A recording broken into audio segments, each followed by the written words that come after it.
Vous semblez comprendre un peu la posture du Togo. Dr Sango a évoqué aujourd'hui, et c'est un des éléments que le Togo disposait en sa position, qui était frappé par l'insécurité.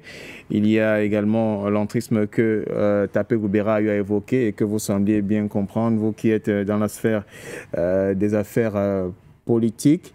Mais il y a aussi il y a des pays quand même qui ont réussi à se détacher des colons pour se hisser sur un certain vent debout, un vent de souveraineté, un peu comme le Centrafrique où vous êtes conseiller spécial du président Touadéra.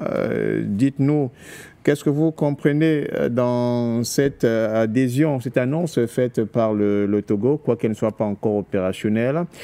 Est-ce qu'il faut un élément de plus? Parce que jusqu'ici, selon les analyses qui sont évoquées, le Togo semble être un cheval non partant, puisque n'ayant pas toutes les ressources nécessaires pour faire partie de l'AES. C'est là tout le problème. Je serais quand même en opposition avec certains avis. Certains avis. Nous ne pouvons pas faire une omelette sans casser les œufs, la coquille de l'œuf. C'est pas possible. Et nous ne pouvons pas prôner une Afrique, un panafricanisme dans l'exclusion. Aujourd'hui, ce que j'entends, c'est que l'on dise, oui, tant que c'est X qui est au pouvoir, on ne peut pas le définir comme étant panafricaniste parce qu'il a hérité d'un système néocolonial. Il a été imposé à la tête de nos États par les néocolons. Alors, puisqu'il est arrivé au pouvoir de cette manière, il ne peut pas être un panafricaniste. Nous ne pouvons pas l'accepter dans la sphère panafricanisme que représente aujourd'hui l'AES. Alors, je dis, il y a un problème. C'est pas bon. C'est pas bon. Tant que nous allons continuer de penser ainsi et de raisonner ainsi, nous sommes loin d'atteindre l'objectif que le panafricanisme s'est fixé. Et il faut déjà élaborer les critères. Quels sont les critères pour adhérer à l'AES? On définit les critères. Une fois que les critères sont définis, est-ce que le Togo remplit ces critères? On coche case par case et on fait la somme. Il faut avoir une démarche objective et constructive. Je continue de dire, l'Occident s'est toujours appuyé sur l'exclusion pour déstabiliser notre continent. Et je suis surpris et désolé de constater que d'éminents intellectuels, fut-il togolais, béninois, fut-il hommes politiques, soient toujours dans cette logique qui encourage les clivages, le néocolonialisme à continuer de diviser les Africains. Je porte bien le combat de mon frère, Lawson, qui envisage d'être chef d'État. Oui, c'est un projet noble. C'est une ambition noble. Et je serai prêt à l'accompagner dans cette démarche parce que c'est un panafricaniste, parce qu'il est pris de la pensée panafricaine. Mais je ne suis pas d'accord avec lui lorsqu'il commence à circonscrire, lorsqu'il commence à... Il procède par élimination. Ça remet en cause l'essence même du panafricanisme. Le panafricanisme, c'est un humanisme. Ce que nous devons aujourd'hui, la question que nous devons poser aujourd'hui aux autorités togolaises, c'est de savoir si elles remplissent les conditions, les conditionnalités pour être admises au sein de l'AES. Et nous allons nous retourner vers l'AES pour savoir, et poser la question aux dirigeants de l'AES de savoir quelles sont les conditionnalités pour adhérer et est-ce que le Togo remplit ces cases. Ça, c'est la chose la plus importante. Nous n'allons pas commencer à procéder par une élimination systématique à tête chercheuse. Non, je ne suis pas d'accord. Parce qu'en politique, on peut hériter d'une pensée politique et à la fin de son règne, s'éloigner de cette pensée politique lorsqu'on a pris conscience de ce que cette pensée politique n'a pas été constructive pour nos nations, pour nos États. C'est aussi ça le changement. Le changement n'est pas toujours de changer les hommes, de changer les dirigeants. Non, le changement, le véritable changement, il est d'abord au niveau de la pensée. Et donc, nous n'allons pas non plus commettre ici des parricides. Nous n'allons plus non plus condamner certains leaders, certains dirigeants parce que leurs parents, parce que leur papa, parce que leur maman avait été. Non, notre génération doit se démarquer de cette manière de faire la politique. Notre génération doit prendre sa destinée entre les mains. Notre génération doit construire des synergies autour de l'Afrique, des synergies fortes qui vont porter l'Afrique au firmament. Tant que nous restons dans ces clivages, comme le disait M. Abena, on est loin d'atteindre l'objectif qu'on s'est fixé. Ce que je dis est valable pour la RCA. Ce que je dis est valable pour le Cameroun. Ce que je dis est valable pour le Congo. Nous allons débattre du Congo tout à l'heure. Et vous aurez l'occasion de comprendre que j'avais raison il y a un mois quand j'avais dit que la solution du Congo, c'est la paix. La solution à la paix, c'est l'entente. C'est de s'asseoir entre Congolais, de régler le problème en cochant les cases et d'avancer. Tant que nous restons dans cette politique d'exclusion systématique, basée sur des faits liés aux relations individuelles que nous avons avec nos vis-à-vis, avec les leaders d'en face, avec les opposants ou alors ceux qui sont au pouvoir, nous allons biaiser toute notion objective du panafricanisme des temps nouveaux. Merci à vous, Junior Abena. On vous donne la parole parce que ça a été promis, même comme le standard le signale, il y a des appelants qui sont là.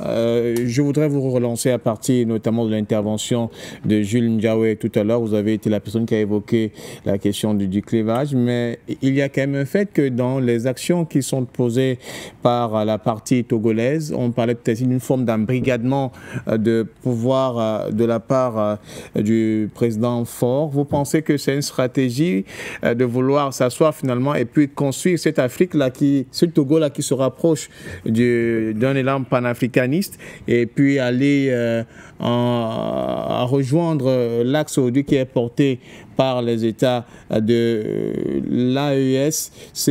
Vous analysez ce fait-là comment? Parce que vous pensez qu'on doit donner la chance à tout un chacun, tel que j'ai eu à suivre un peu certains de vos faits. Quel est, de votre point de vue, l'action qui doit être prônée aujourd'hui, au moment où nous sommes en train d'échanger sur cette question d'adhésion togolaise? Donc, il faut déjà rappeler que nous sommes dans une démarche. Le Togo est dans une démarche. C'est une campagne de séduction. C'est une démarche qui a des ambitions. Ce sont des velléités. Et nous ne pouvons qu'encourager ça. Parce que si nous rentrons dans... nous n'avons pas qualité à disqualifier un pays. C'est-à-dire que c'est la malhonnêteté intellectuelle. Vous voyez un peu. C'est-à-dire qu'un pays qui, d'abord, de côté géostratégie, apporte une valeur ajoutée dans les... Vous savez que les pays d'ailleurs subissent les sanctions économiques de la CEDEAO. Parce que là, si on ne dit pas ça, c'est comme si nous croyons que l'AES, ils sont dans leur milieu du Sahel là-bas, que tout vient les retrouver là-bas, tout vient du ciel. Non! Tout transite quelque part, par le port de Lomé. Et ils sont en train de vouloir profiter d'une opportunité. C'est-à-dire que les Togolais voient une opportunité en or, compte tenu de l'embargo, compte tenu des sanctions du côté du Bénin et tout ça, des autres pays, du Ghana et tout le Niger. Ils disent, bon, voilà une opportunité. Mais maintenant, entre l'opportunité et la conditionnalité pour intégrer l'Alliance, il y a une démarche. Ça, tout le monde le sait, que pour intégrer l'AES, il y a cette charte-là entre les États qui permet de définir un certain nombre d'éléments préalables. Donc, nous ne pouvons pas venir ici commencer à faire la chasse aux sorcières. C'est-à-dire que nous sommes là pour dire que, bon, voilà la vision de l'Afrique, mais nous voyons aussi que le Togo, c'est un enjeu stratégique. Mais il ne faut pas, parce que c'est un enjeu stratégique, parce qu'il y a une histoire, il y a un passé colonial, ou bien il y a des séquelles, ou bien ces vestiges de la colonisation qui traînent encore, on va complètement renoncer, ou bien on va le disqualifier des velléités. Parce que déjà, j'étais dans ce plateau, je crois, il y a peut-être un mois, j'avais dit que le Togo est en train de cogner à la porte de l'AES. Parce que nous avons vu cette démarche-là venir. Mais maintenant, c'est comme quelqu'un qui vient, le Toké-Port, vous savez, chez nous en Afrique, il y a le Toké-Port. Quand vous arrivez, on vous voit venir, et puis après, en partant, les parents vous disent que bon, comme vous avez trouvé quelque chose qui nous intéresse ici, mais sachez que quand vous allez revenir, voilà ce qu'il faut. Voilà les éléments que vous allez apporter pour qu'on élabore la dot, on fasse... C'est comme ça. Donc les conditionnalités vont s'imposer de facto. Mais nous ne pouvons pas venir ici dire que c'est pas bon et tout, alors que actuellement le Niger, le Burkina et tous les autres pays de là, ils profitent un peu, c'est-à-dire qu'ils utilisent cette façade maritime du Togo pour pouvoir acheminer un certain nombre de choses. Si on ne dit pas ici, c'est que nous sommes pas sérieux. Nous voyons, mais attends, nous sommes dans un système économique où vous voyez même la semaine dernière, nous avons débattu ici de la relance de la CEDEAO. La CEDEAO ne devait pas perdre ces pays-là, malgré que l'alliance est déjà établie, mais la CEDEAO continue toujours. Parce que même si l'alliance va se former, il y a toujours des possibilités économiques, il y a toujours quelque chose qu'on peut tirer, il y a toujours des enjeux. Et vous voyez, vous avez vu comment on a mis en contribution le président du Ghana à cet effet. Donc, on ne peut pas dire ici que ce ne sera pas possible. Parce que nous voyons également qu'il y a l'affaiblissement de la CEDEAO, qui est en déclin progressif. Mais cette opportunité-là, moi je pense que c'est une fenêtre qui s'ouvre d'opportunités pour le Togo. Voilà pourquoi ils saisissent. C'est un pas vers l'intégration. Et cette intégration-là, eux-mêmes savent de façon logique que c'est habillé, il faut être vêtu de cette... Il faut avoir un vernis pour être en conformité avec cette démarche panafricaniste. Mais pour le moment, nous avons besoin également de cet appui qui est un appui logistique, qui est un appui important et géostratégique pour permettre à ce qu'il y ait un couloir, un corridor par lequel ces embargos-là, ces sanctions-là ne puissent pas asphyxier les pays de l'Alliance. Si on ne le dit pas ici, c'est que nous sommes pas sincères, honnêtement. Donc voilà pourquoi je dis, c'est une démarche. C'est une campagne de séduction. Il communique, vous voyez que le chef de la diplomatie, Robert Ducé, est dans une démarche de communication. Et maintenant, M. Foy Assimbe, son père, c'est vrai, a été président, il a été fait un coup d'État et tout. Mais vous ne pouvez pas hériter des vestiges, même si vous êtes là. Vous savez que ce n'est pas évident. Nous croyons peut-être que les dirigeants sont là et puis c'est trop facile. Non. Pour se défaire, pour quitter du joug même de cette néocolonie là, de ces néocolons, ce n'est pas évident. Beaucoup perdent leur vie. Beaucoup de chefs d'État meurent. On a vu Sankara mourir. On a vu plusieurs personnes mourir parce qu'ils avaient un rêve. Donc, entre le rêve et la réalité, il faut savoir souvent jouer. Beaucoup préfèrent jouer la carte de la survie. Et quand on joue la carte de la survie, ça devient une histoire d'échiquier où vous bougez les pions. Et vous savez comment vous accédez. Qui pourrait croire qu'au Tchad, on devait débarrasser les bases militaires avec l'arrivée du président? Qui pouvait imaginer un seul instant? Voilà pourquoi il faut être très prudent et il faut comprendre la démarche.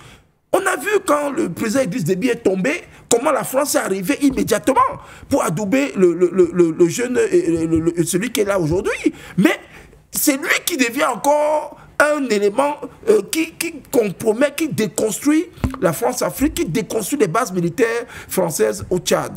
Donc, vraiment, soyons un peu logiques avec nous-mêmes et nous devons mettre un peu de notre moulin. Ne mettons pas le panafricanisme comme une histoire qui a une seule couleur et que quand vous n'avez pas ce drapeau avec cette couleur-là, c'est que vous êtes disqualifié. Non, c'est une forme, il faut rentrer dans l'intégration, il faut être inclusif.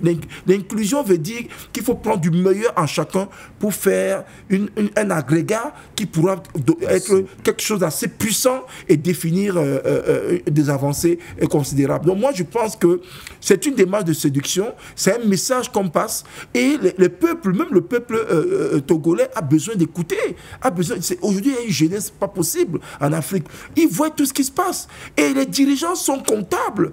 Donc, du coup, quand lui-même, les dirigeants commencent à dire qu'ils veulent accéder, ils savent que le peuple peut les pousser. Parce que nous on fait un travail de construction d'une masse critique, et cette masse critique-là, elle va pousser les dirigeants. Monsieur, vous-même, vous êtes en train d'aller dans un couloir, vous avez promis, alors continuez. Et dans cette continuité-là, ils seront tenus. À l'impossible, ils ne tenus, mais là, à partir du moment où eux-mêmes se prononcent vers un couloir, vers une destination, vers une démarche qui a des éléments préalables, alors pourquoi nous ne pouvons pas encourager ça et les mettre face à leur destin en disant que vous-même vous avez pris la décision, mais maintenant venez, you welcome, venez rentrer dans la maison, rentrer dans la grande famille, et ensemble nous baptisons des choses puissantes, des choses fortes, et permettre que l'Afrique puisse également, pour le rayonnement africain. Donc voilà pourquoi moi je dis, c'est une très bonne démarche.